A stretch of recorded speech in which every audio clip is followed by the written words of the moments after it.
শেষ তো আমি একটু কেন এক মিনিট বসেন ভাই, এক মিনিট ভাই ভাই এক মিনিট কথা বলবো ভাই, এক মিনিট বসেন সবাই ভাই ভাই আমার বাইরে আমার পাঁচ মিনিট শেষ তো আরে বাইরে আমার 5 মিনিট সময় দেবে না। আজকে উনি ক্যাম্প করবেন, রাসুল গায়েব জানে, রাসুল এই মাটির তৈয়ার না নূরের তৈয়ার, এত কিছু বুঝো। আমি কথাটা কয়ে শেষ করতে দেন, আমি কথাটা 5 মিনিট কইলাম তো। আমি বলছি আচ্ছা আমি বসেন ভাই ভাইজান বসেন কষ্ট করে বসেন। শেষ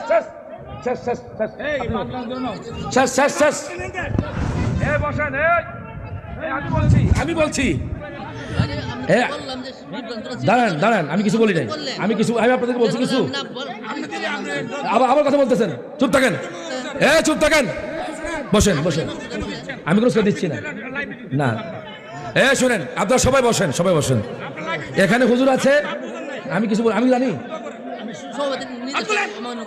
সবাই শোনেন, মুনাজাত করেন সবাই বসেন।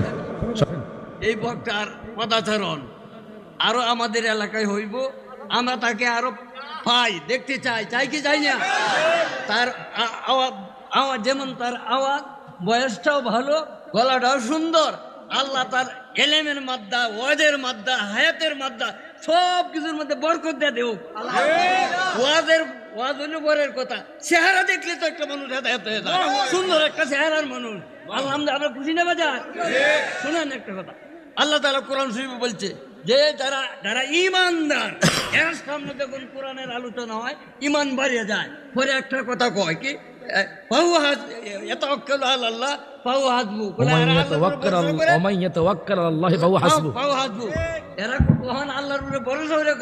রাত যাক দিন যাক, নদী হোক সাগর হোক, আমরা আল্লাহ ছাড়তাম না। যেমন আপনারা কইতুন যে সারা রাত ফোন দেবার রাজি আসুন না নাই।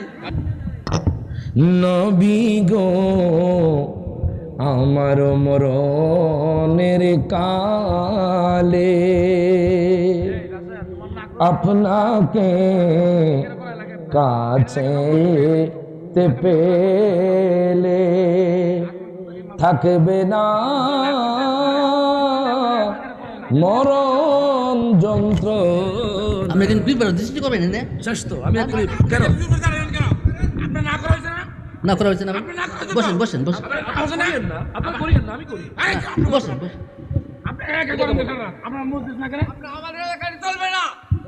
এক মিনিট বসেন।